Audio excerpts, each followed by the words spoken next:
It's time for World Edition, and yes, it's a lot going on in the news. President Trump is issuing grave threats as U.S. strikes Carg Island. So Trump warns a whole civilization will die tonight. So that is something that he is saying in his rhetoric and in his conversation, and all along those lines. So that's definitely something going on in the world and in the world news. Australia is charging an ex-soldier with war crimes in Afghanistan. So Ben Robert Smith, Australia's most decorated soldier, has been arrested over alleged war crimes. So Australia is charging the ex-soldier with 5 war crime murders in Afghanistan. And this is something that is going on in the land down under and everything like that. So there's definitely some news coming from that area. And Orban's rival Magyar slams J.D. Vance's Hungary visit as election meddling.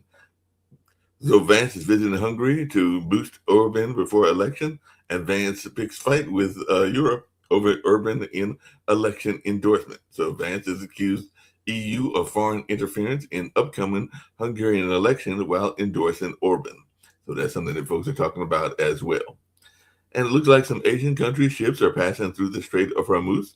An offbeat Wall Street research firm says it sent an analyst to the Strait of Hormuz, and that was reported on CNBC.com. And 15 ships transit the Strait of Hormuz in 24 hours. It was the Iranian media reported on a couple of days ago, and all along those lines. And like I said, Carg Island is under attack. That's Iran's crown jewel, targeted in fresh U.S. strikes. So definitely, it looks like the U.S. strikes military targets on strategic Iranian island. And U.S. oil prices have jumped over 2% after reported strikes on Iran's key export terminals, Carg Island. So that's something folks are talking about as well. U.S. strikes Carg Island, officials say.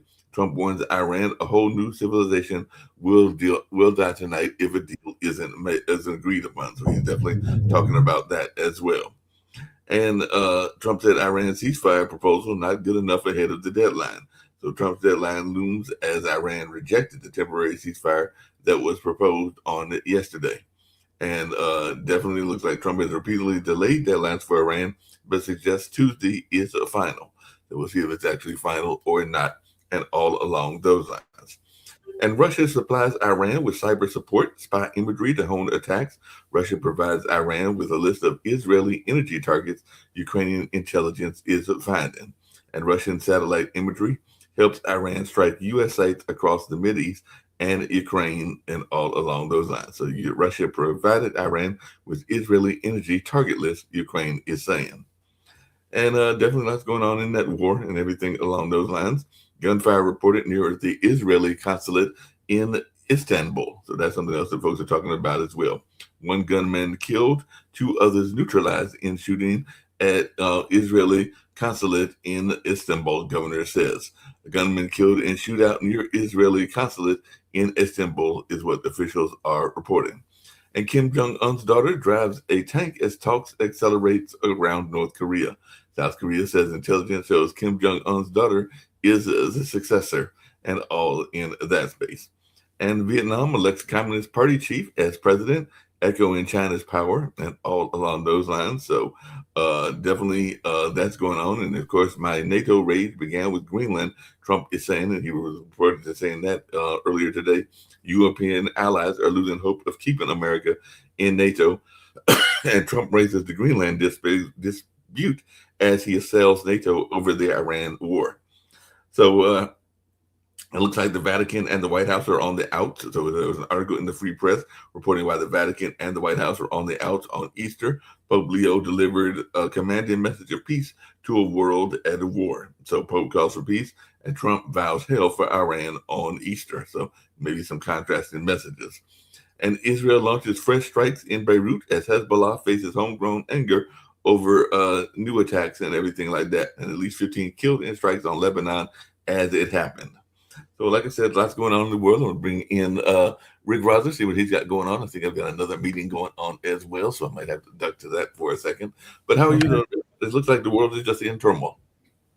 Yeah, my wife has a stomach ache. I tell her not to worry about stuff that we can't do anything about, but still, it's hard not to. Yeah, it's hard not to do it. There's nothing we can do about it. and everything like that. But yeah, it's just interesting to see what's going on in that space and in that world I and all around. noticed yesterday, right at the end, before we went off, that there is a ton of weird AI news. Let's see if it's still up on Drudge. Yeah, get to the AI news, and I've got to duck to this other meeting, but keep it going there So for a minute. I'll be around. there's a singer who doesn't exist who now occupies 11 spots on the AI on the singles chart, and he's number 3 on the albums chart. His name is Eddie Dalton, and Eddie Dalton is not a person. Eddie Dalton is a computer-generated singer, and his tunes are and he's right now he's the most popular singer on iTunes. What else here?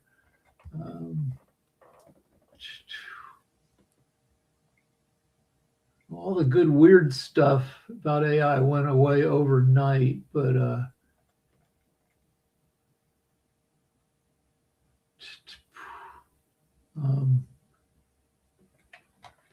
remember there was a lot of stuff about AI girlfriends, robot girlfriends. Let's see what we have here. But Gen Z.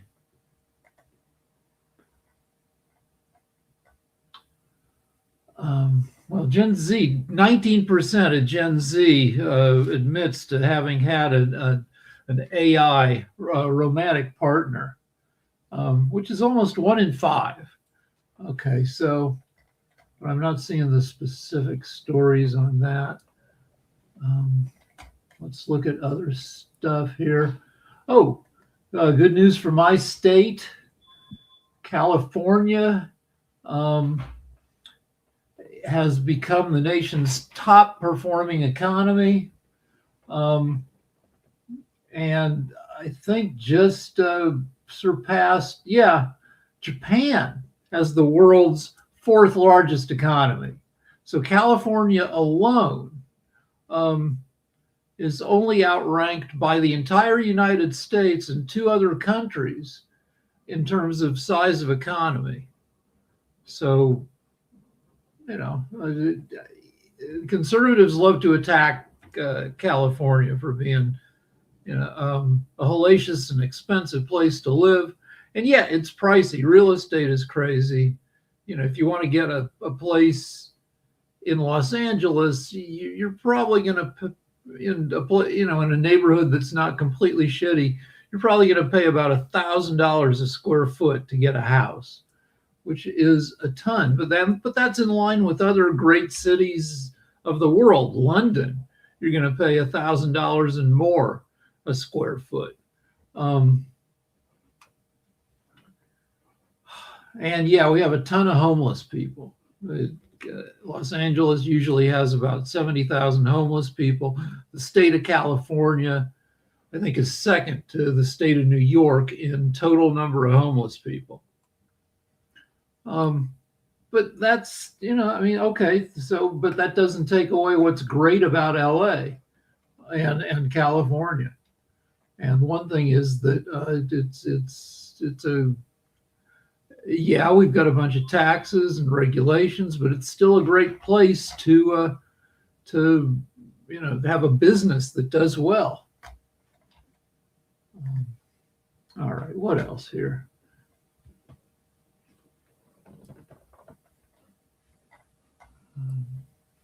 Tucker Carlson has turned, I think this has been going on for a while. I don't pay much attention to Tucker Carlson, but he's turned on Trump, calling him vile on every level.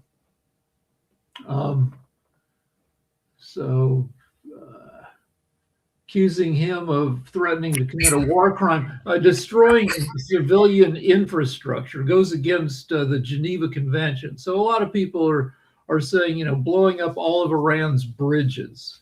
And I forget what else Trump is saying he wants to blow up. He's going to blow up the electricity grid. Okay, so he's going to knock out all the power. Right.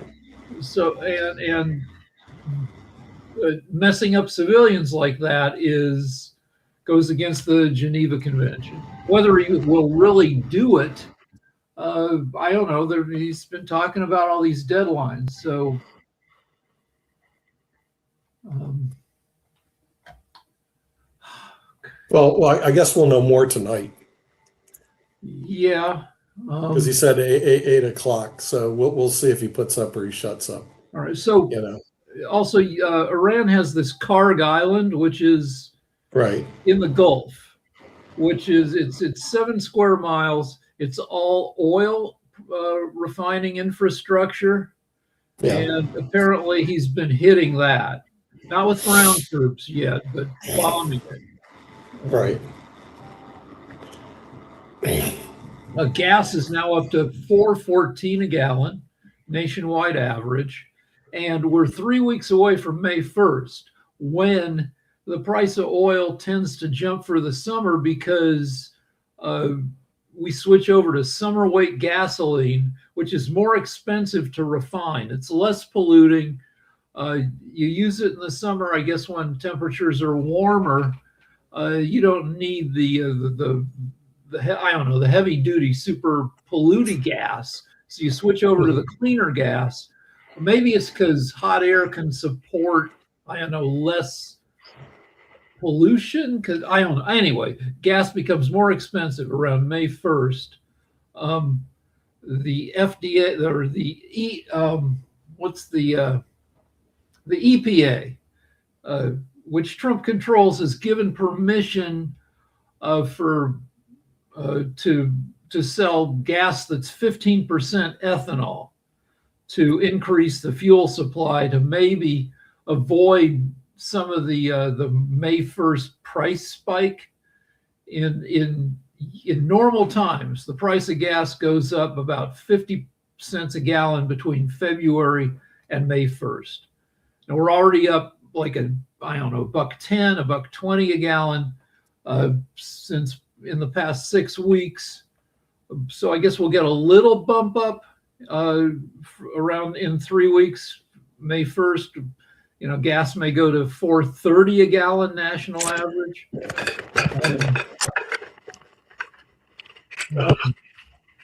And then we will start seeing, it takes 3 to 6 months for increase in other prices due to increase in fuel prices. So we'll start seeing, more expensive groceries in the next 2, 3, 4 months.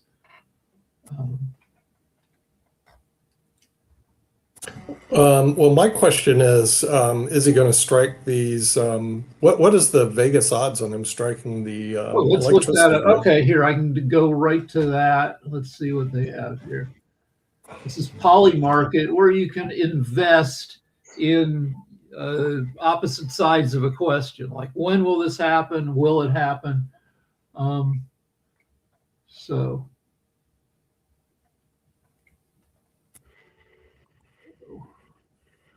this needs to be updated, since it says, will the U.S. invade Iran by March 31st, which has already passed. So let's see if I can get more updated.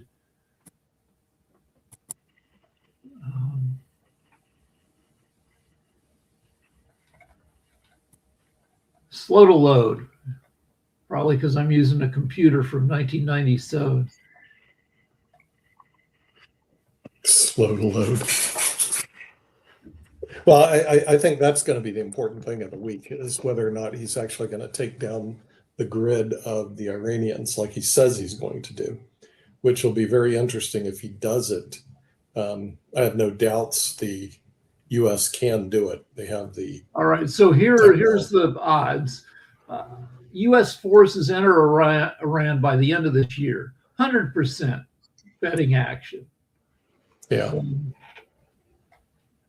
Trump announces the end of military operations against Iran by June 30th. 71% chance. So Trump is under a lot of pressure to end this thing, because it's screwing up his approval. It could lead to Republican members of Congress leaving the party. If 2 members of the House leave the Republicans, that could lead to a loss of control of the House by the Republicans. Iran leadership changed by December 31st. So that's, I guess, regime change. 59% thinks that we can knock over the regime by the end of the year. What's the odds of knocking over the regime by the end of the year? 59% by December 31st. Wow. Will the U.S. officially declare war on Iran by the end of the year? 9%. You know, a lot of our last wars, I don't know when the last declared war was. I don't think it was Korea. I don't think it was Vietnam.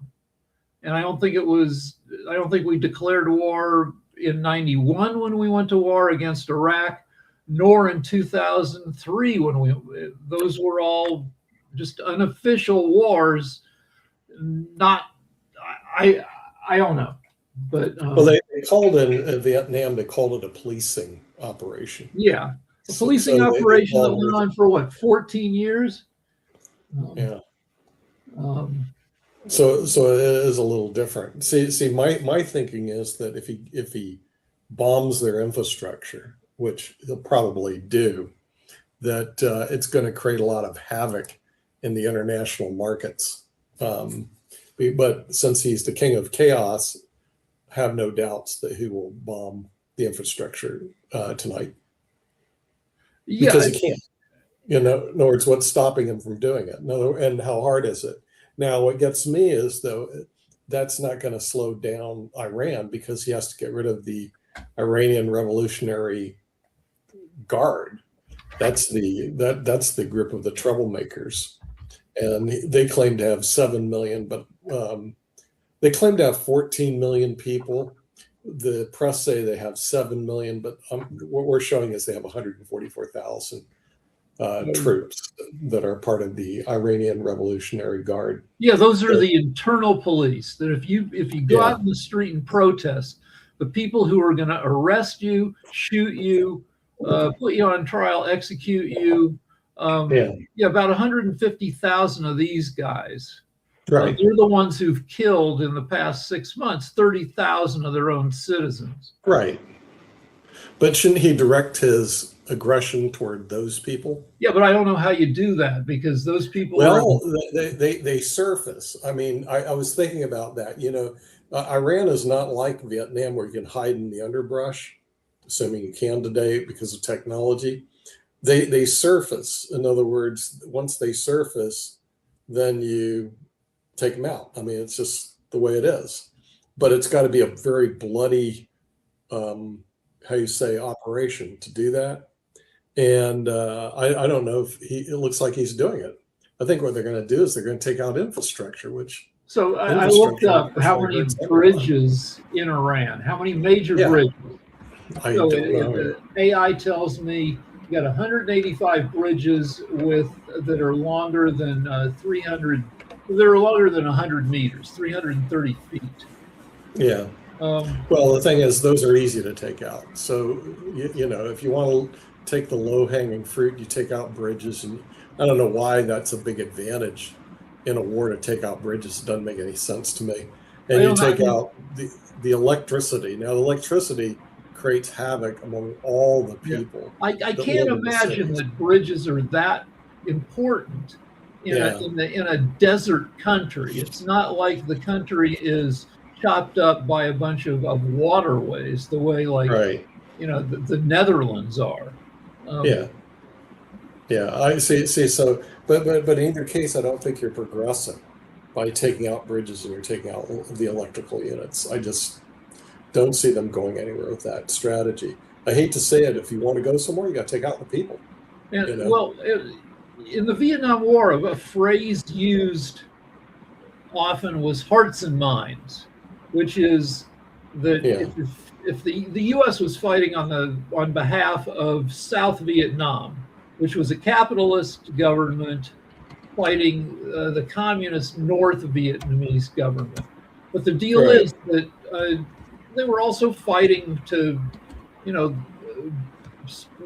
to see which side was considered, less asshole or assholeish by the people.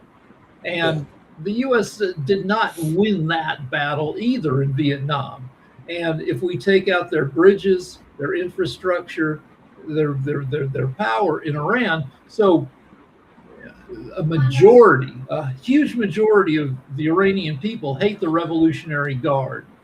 Right. And between 80 and 95% of the people hate them. But if we create a lot of havoc and misery, I don't know how much of that we can do and have the people. Yeah, I think taking out infrastructure is the wrong strategy. They need to target the Iranian Revolutionary Guard, which people don't like. But Dr. Sharif has joined us from Bangladesh. He has more of an insight of what's going on that side of the world than the rest of us. So give us your pearls of wisdom, Dr. Sharif. Thank you. What we understand that today is this week is very critical for us. And what we are observing, yes, there is a ongoing conflict, full war. And the US has carried a new major airstrike, including attack of the oil infrastructure in the Kursk Island. Iran has threatening to the strong attack in UAE, specifically in their data centers, and possibly targeting regional oil facilities. Iran has set strike condition for the peace talk, including stop all US strike. They want full peace in these discussions. They want guarantees of no future strike, and definitely they want compensation for damage. So this may create a very critical moment in this region, specifically if you focus on this Hormuz. Iran has disrupted the Strait of Hormuz, affecting the global oil supply. This global oil supply actually creating heavily impact in India, Bangladesh, Pakistan, including 35 countries in Asia Pacific as well as in Africa. So it actually create a very critical issues for country like Bangladesh. Also, we are observing there are several internet blackout, limited access to the real informations of the citizen, both in Israel and Iran. There is escalation, more strike, and regional war may happening because UAE, Qatar, and Saudi Arabia, everybody joining in this war and everything. Also, we are observing that Pakistan, Turkey, and these countries, they are trying to negotiate these issues, but Iran refused to go for any contract with USA in this situation. So negotiation, both sides accept, but they have their own conditions. So what we understand that this fighting is happening now, and the World War look like it's a World War III, and it may be very challenging for Middle East and this Asia Pacific because of this oil and gas and everything. And I'm sure it will heavily affect US market because USA has a lot of financial and economical challenge. So this is very challenging week for all of us. Challenging week for not only for Asia Pacific, I think challenging week for North America and other thing, but solution actually US people has. USA people can take the solution because this is a political and there is a misuse of political diplomacy. USA people can help their president to take real decisions for global peace. Here's something I just found out a minute ago.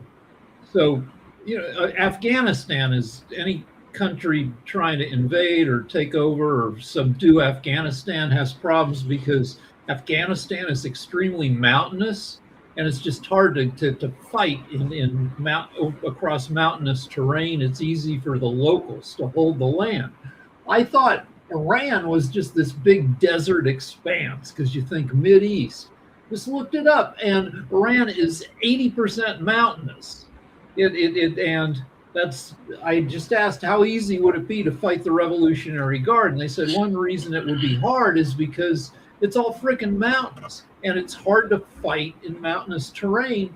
And so the whole southwestern border of Iran quickly rises into mountains, and that's where we'd have to invade from the south. And then to get to Tehran, the capital, it's all freaking mountains. So yeah, it wouldn't be just like an easy, hike across flat land. It would be fighting hill to hill. Also, how big is it compared to Texas? Rick? 2.5 times the size of Texas. 2.5 4 times. Now we had a fairly easy time in Iraq, but it's 4 times the size of Iraq. And when you think of flat countries, I bet you that Iraq is a lot flatter than we just rolled in there and rolled across the country. Yeah, because it's in the Mesopotamian plain where Iran is not. So Iran would be very difficult to physically occupy, which I don't think that's in the U.S. cards, is to do that at this point in time. What seems to be in the cards is destroying their electricity, which boggles my mind because I don't see strategically that being a great move on the chessboard. And destroying bridges, I don't see that being a great move. So I do see, if they want to be positive, when the Iranian Revolutionary Guard decides to hang people or execute people, then you go and you blow them all up. Now that, I think, would be very positive, because well, there's another problem with that, in that you can't, according to this AI article, you can't decapitate the guard because it can utilize 32 provincial units that can operate independently, making decapitation strikes against central leadership less effective. They're well embedded in the general population. We saw what happened in Gaza. We saw how killy you have to be and how much damage you have to do to with Hamas, well embedded in the civilian population. But unfortunately, that's what you have to do. There was a article on Stalingrad. Okay, if you look that up, how many people died in one battle in Stalingrad? 2 million people. I mean, that was just one battle in World War II. And the Germans didn't win. The Russians held Stalingrad. Things became super, super awful. They ate all the animals in the zoo.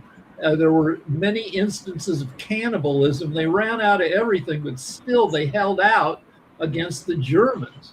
Yeah, and in the Battle of Kursk, there were 600,000 people that were killed. And see, what I think is that the administration and people that study war have to up the game in terms of amount of numbers of deaths if you want to be realistic in this conflict.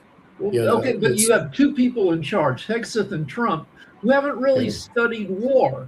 I saw an analysis of Hegseth's experience. Hegseth never intended to rise up through the ranks. He bounced in and out of the military. Sometimes he was active duty. A lot of times he was National Guard. Sometimes he was just in private industry. And he didn't take any to rise up to be a colonel and then a general. You have to go to war college, and the only 3% of colonels make it to general. That you have 4 years to rise in rank, or else you're mustered out, you're retired, and only 3. And to make it from colonel to general, you have to go to various war colleges. You have to, as a lawyer, you have to take continuing education, right? Correct. Right. So the military is nothing but that. You're always studying, training to move on to the next rank. And so that by the time somebody's a general, they've been trained in war planning, and they've been stationed. They understand it. They have 20 years, 30 years. Hegseth had 10 years in and out of the military, took none of these courses, and this is the guy who's directing our efforts. Yeah, he's basically an infantryman and not a historian. I was Phi Alpha Theta when I was in history, a history minor in college. I think he graduated magna cum barely. And so you have that guy who's leading, who has no clue about the historical aspects. Yeah, I think the of what really largest, happened. I think you led a platoon. I don't know how many people in a platoon, but it's not many. Yeah, it's not a big leadership position. And so here you have a guy who's basically, I don't want to use the word incompetent, but basically he's incompetent to run a organization as big as the U.S. military. The Department of Defense is basically a $1 trillion organization. So the first thing he does, of course, is fires all the competent people around him, which I think is hilarious, because that's the last thing you want to do if you're incompetent. Is to fire We mentioned Russia. You mentioned Stalingrad, and yeah, Stalingrad was big. Yeah. so but Stalin had problems fighting World War II because he was paranoid and he murdered all the competent military leaders. So Right. when Hitler invaded, they didn't have the military experts to.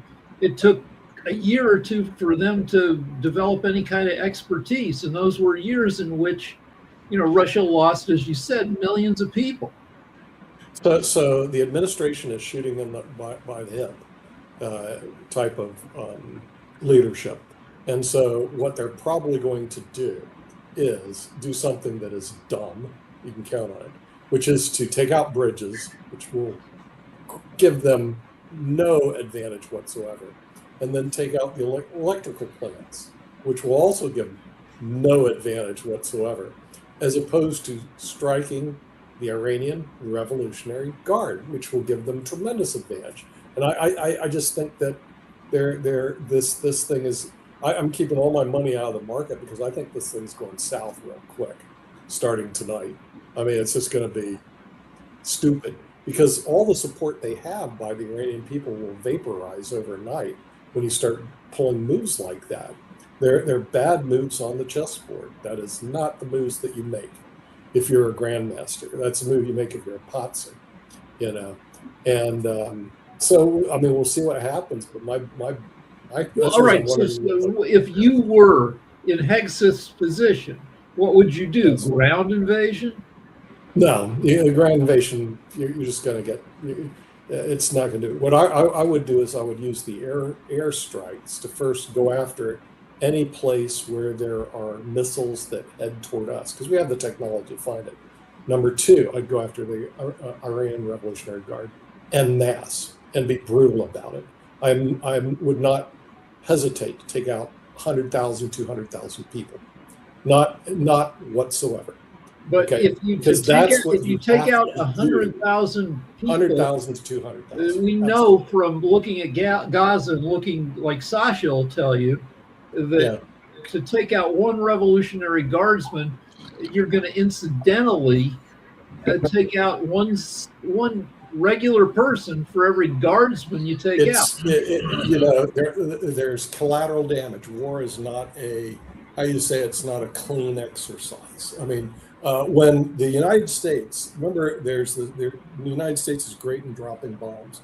We dropped a bomb on Hiroshima and Nagasaki. 100,000 people each were killed. What we don't talk about is the fire bombs in Tokyo, which we killed more than 100,000 people. Okay, 100,000 people in a war is nothing. Go look up how many people in Iraq died because of a million people after Iraq fell. Right. In the first half of the Civil War, 500,000 died. Obama went in, pacified the country, and then Republicans criticized him for pulling. Well, Bush then Obama knocked that down, and Obama pulled out, and another 500,000 people died. So I mean, like I said, that's the reality.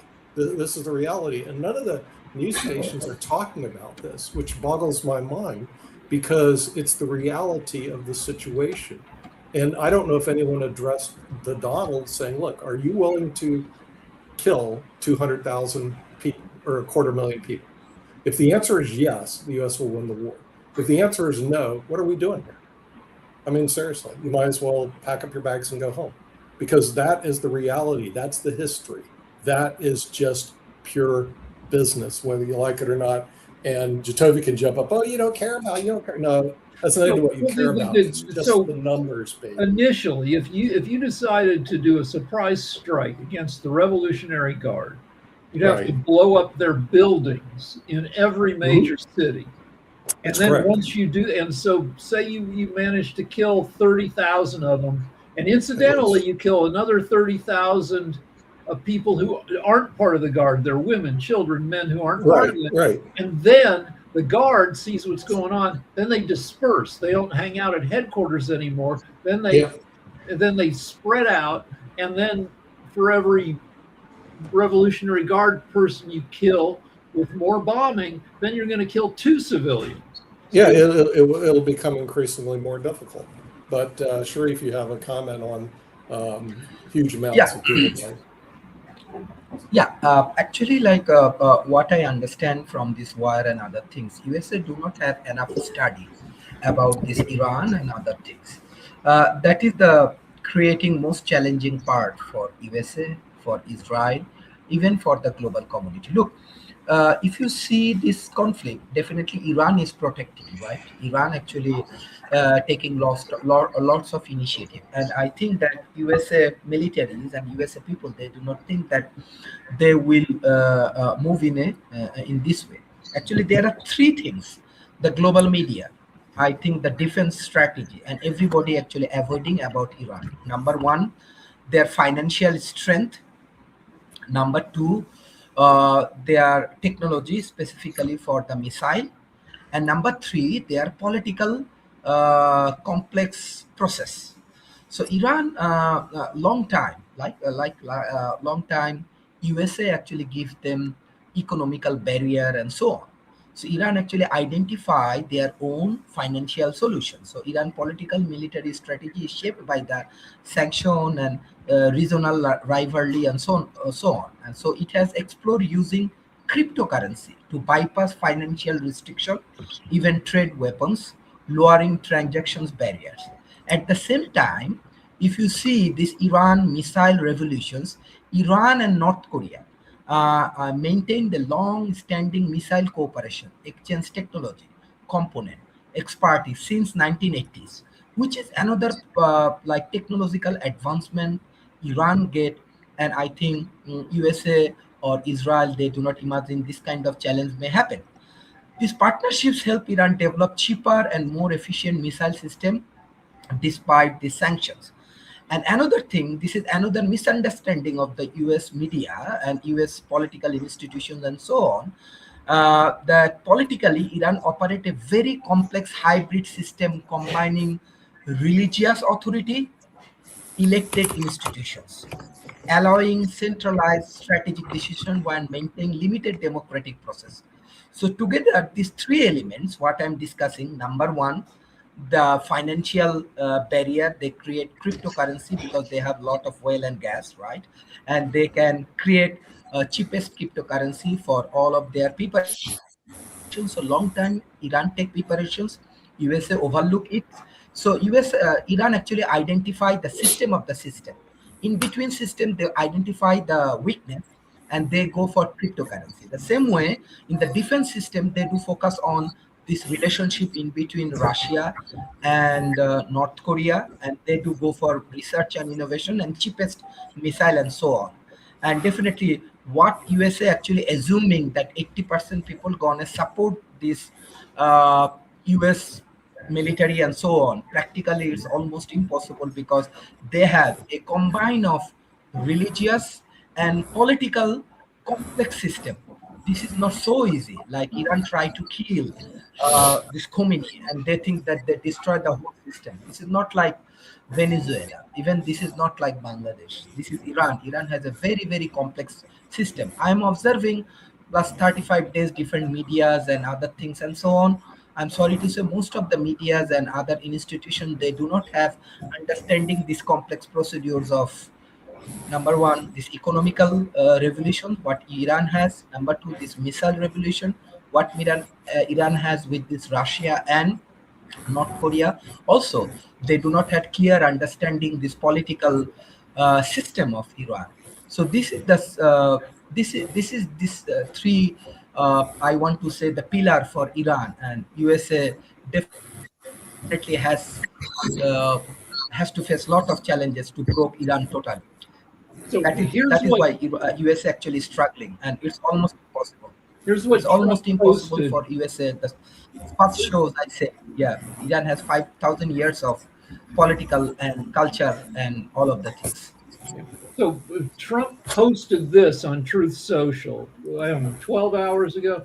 A whole civilization will die tonight, never to be brought back again. I don't want that to happen, but it probably will. And then he said, now that we have complete and total regime change, where different, smarter, and less radicalized minds prevail, maybe something revolutionarily wonderful can happen. Who knows? Actually, So, I mean, Trump administration do not have clear understanding about USA. The day one, I said, I think 1 month ago, this TV shows, Iran has 5,000 years of cultures, right? Persian has 5,000 years of culture. US administrations and their war strategies and so on, they misunderstand to studies the political system, economical system, as well as this missile and technological revolutions. So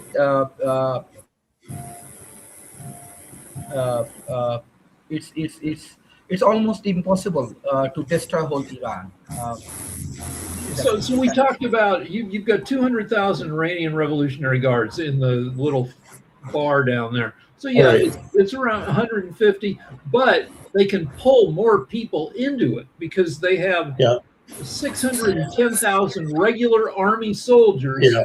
They have But another third of a here- million reserves. So here's what happens though, Rick. Once they eliminate 200,000 Iran Revolutionary Guards, it demoralizes the other 600,000. I mean, again, students of history know that. In other words, it's like, I'm energized. No, you're not. When everybody drops around you, your energy level goes down tremendously. That's the reason I'm saying he needs to eliminate 200,000 Iranian Revolutionary Guards, and then it drops. Because let's look at Japan, for example. Remember, the United States in Okinawa, there was 100,000 U.S. soldiers were killed, but they killed almost everybody in Okinawa. I mean, over 100,000 people. And then they dropped 2 atomic bombs, which killed 200,000 people. And they firebombed Tokyo, which was 100,000 people. Now, remember, the Japanese were entrenched, just like the Iranians. They weren't going to change. And their supreme leader was God. And guess what? They were demoralized. That's one reason, like I'm saying, is that shooting 1 or 2 or 10 or 100, that's not going to demoralize a country. To demoralize and degrade, you need to do this. So I've read that some people theorize that Japan gave up, not because of the atomic bombs, but because they knew that if they didn't, Russia was going to come in from the north. And well, yeah, that could be true, but also at the same time, it was very demoralizing because the United States at that point in time seemed to have no problem in destroying the entire island. Like I said, a person who's going to engage in this type of behavior needs to be a complete sociopath. By the way, they may have found one of Donald Trump. We'll know more tomorrow. Okay. if you want to look for parallels, so the U.S., the coalition led by the U.S. in 2003 that invaded Iraq, there was a 26-day ground war before Iraq fell, before they were demoralized, they gave up.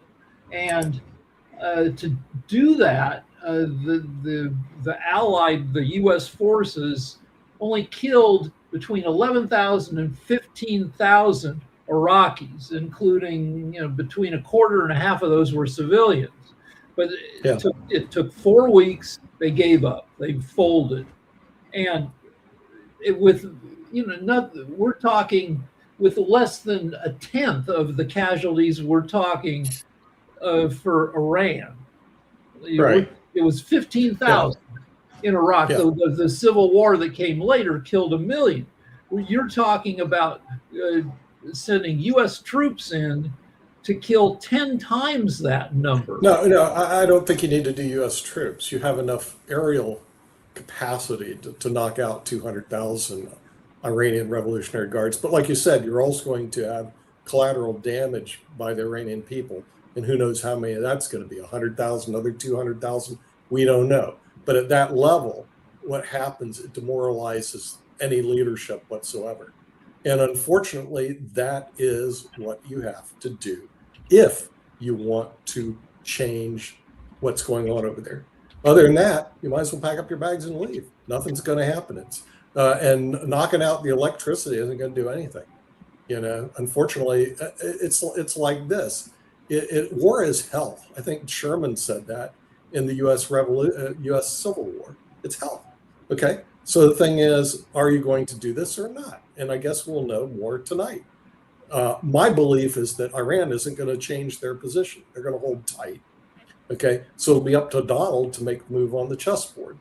Is he going to start, which I think is a weak move, knocking out the electricity and the bridges? I mean, I'm going like, you got to be kidding me, but I think that's what he's going to do. In other words, I think tomorrow when we're talking, you're going to see, he blew up a bunch of bridges. He got 180 bridges, big deal. And Lord knows how many electrical plants are going to go. So, and it turns out that based on Iran's geography, that these bridges, for the most part, aren't over waterways. They are, when you have a mountainous country, they're like the bridges you have in Colorado that just go bridge like a valley, right? That in the mountains. So you're knocking out these bridges, which make it easy to go from one high elevation area to another, but people can still walk down in the valley, walk back up. You're not like, it's not like. Well, it makes it more difficult transporting goods. And obviously they knock out electricity. It knocks out your ability to heat, cool your homes, keep your food refrigerated. None of this significantly degrades the Revolutionary Guard's ability to fight. Well, I think that might be part of the plan if they have a master plan. But if they do, I don't know who's directing it. But still, at the end of the day, you're not going to change people's minds. People will not just turn around and say, hey, I'm a Republican, I'm going to become a Democrat tomorrow. It ain't going to happen, And so, unfortunately, this is one reason this has to take place. And the thing is, but you may be right. It may be 20,000 and you've taken out enough people that they're demoralized. But you have to be prepared to do this. If you're not prepared to do this, go home. Pack up your bags, go home, declare victory, do whatever you want. But nothing's going to change in Iran. It ain't going to happen. So, and this is just the history of war. It's not anything personal. It's been going on, like Sharif says, thousands of years. I have books on here on battles. Okay. And, it's not unusual to have 60 or 70,000 people die in some battle you never even heard of, let alone this, which right now no one's really died in. What, a couple thousand people? That's nothing. You got to up your numbers. You got to up your game, buddy. And let's get real. We're talking there's 90 million Iranians out there. With 90 million Iranians, if you kill 15,000, I just don't think you're going to see any change. Kill 200,000, I think you're going to have a change. You're going to have demoralized people. And that's just the way it is. So, hey, Jacoby joined us on this wonderful, spiritual, morbid Tuesday, because by tomorrow, I think you're going to see the electricity go out in Iran. It goes out here in Spain every now and then. We have power surges. But we're off the grid, so we're not reliant on oil or gas. And I think you're going to see bridges being blown up. So tomorrow we'll have a lot to talk about, because I believe Iran's going to stand pat. There will be no movement on their part. It's too early. They haven't seen enough damage yet. And now the question is, what's the guy in the Oval Office going to do? And he claims he's going to take out electricity and bridges. which to me, I'm going like, okay, that's not going to accomplish anything, but if it makes you feel good, Donald, you can probably do it, you know. Oh, Jatovi, we can't hear you, which is hard to believe. So Now you got the floor. basically, we've done nothing but destabilize the Middle East, cause a worldwide energy crisis, destroy the image of any type of morality that the U.S. had. Just to again, there was no, as you said, nothing's changed in Iran, and it's not going to change. What Trump did was just, again, destabilize the Middle East, got people killed, so there's a lot of blood on his hand. Yeah, I mean, he's done nothing. He's committed war crimes already, so now he's talking about committing war crimes again if Iran doesn't do the deal. Again, he's really destroyed the image of the U.S. and he's pretty much bankrupted a lot of people in the U.S. based off of his war of choice because he wanted to create some crazy conquest because he thinks he runs and owns everything and the world. So, yeah, we're in a bad position, extremely bad position. Basically, and if he goes through with his idea of, again, committing war crimes, we're going to be essentially cutting off all of our allies. Everything about the U.S. is going to change. Well, his base doesn't care. His base doesn't care. Yeah, about I agree. His base doesn't care, but it's about people like Dr. Sharif and his viewpoint of what the U.S. used to stand for and used to be. That's what's going to be destroyed. It's people outside of the U.S. It's people within the U.S. who, again, yesterday I talked to when we were talking to David Walker, I told him we were about to commit war crimes, and he said, well, I don't think we should do that. I don't think we are. I don't think we're ever going to do that. Well, we're about to commit war crimes. We've already committed some and won't own up to it, but we're about to commit war crimes. He blatantly said, I'm going to commit war crimes if they don't do what I say they should do. So that's a whole different ball game that we're going to have to deal with, because what makes us any different than Russia? What makes us any different than Maduro? What makes us any different than talking about China and all these other quote unquote enemies that we supposedly have? So this puts us on the same exact playing field as everywhere else, and we are going to be seen just as bad as everybody else. That is what Trump is talking about destroying. Iran's not. We did nothing in Iran except for kill people, blow people up, commit war crimes, and now we're blatantly saying we're going to commit more war crimes. So I asked AI a couple questions, which is, what's happened to public sentiment in Iran since the U.S. started bombing it? And has the IRGC, the Revolutionary Guard, deteriorated since the U.S. started blowing up Iran? And yeah, there's been significant structural and military deterioration of the IRGC. However, internal consolidation, despite military losses, while physically weakened, the IRGC has tightened its grip on domestic power, taken de facto control of the government. They are the government now, forcing political deadlock and moving to ensure regime survival, operational status. Despite degradation, the IRGC continues to engage in asymmetric warfare, disrupting shipping and targeting neighboring nations. Here, let's see what Steve has to say. Oh, I'm sorry I'm late, guys. Just got a little tied up this morning. I'll tell you, it's just I really don't like it when I love the points that Toby has made about just war crimes and being vindictive and saying you're going to pulverize nations. This is just not good for U.S. foreign policy or stand in the world. I don't know where we go from here. I mean, I pray for the loss of American life.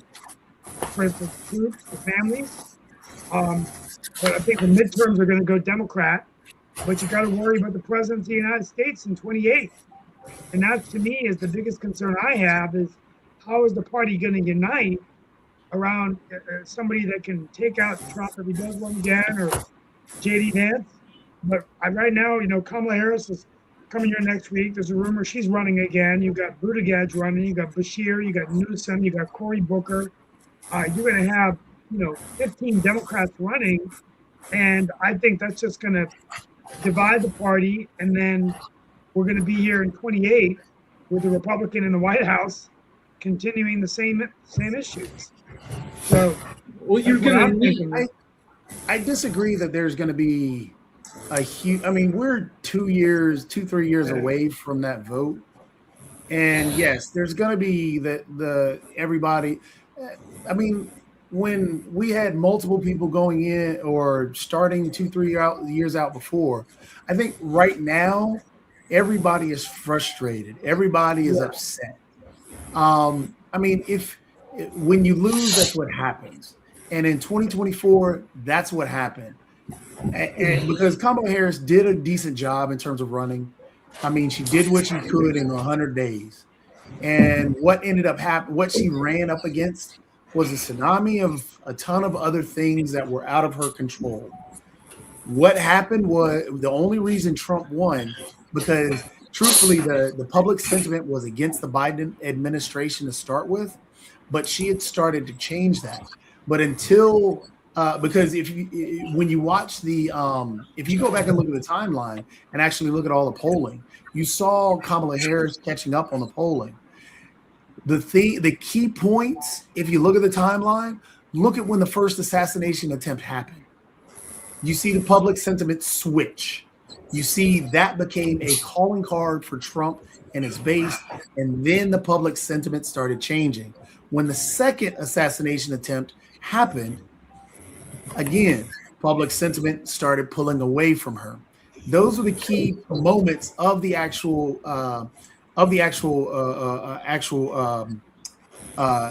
campaign, which shifted everything back away. Because again, public sentiment was changing. Even after the debate with Kamala Harris, Trump didn't want to do it again. Why? Because he lost bad, and people were shifting against him. So then, again, there were key moments. So she had no control out of that, and that tsunami came, and whoever was there, it wasn't Kamala Harris's fault.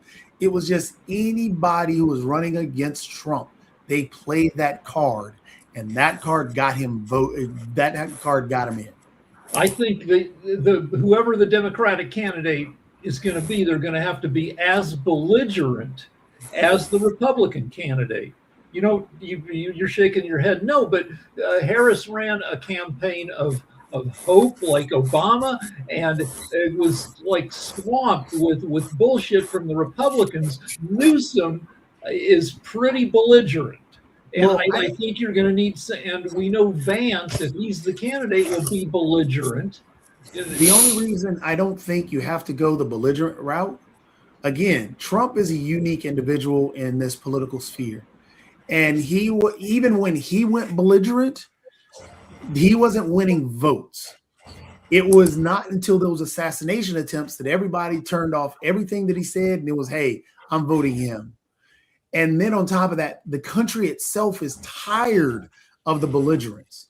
I think the person has to be able to stand up to that belligerence and be able to push back in a very different way. Kamala Harris didn't push back. She just ignored it. No, you've got to be able to attack that belligerence in a different route and take away that power.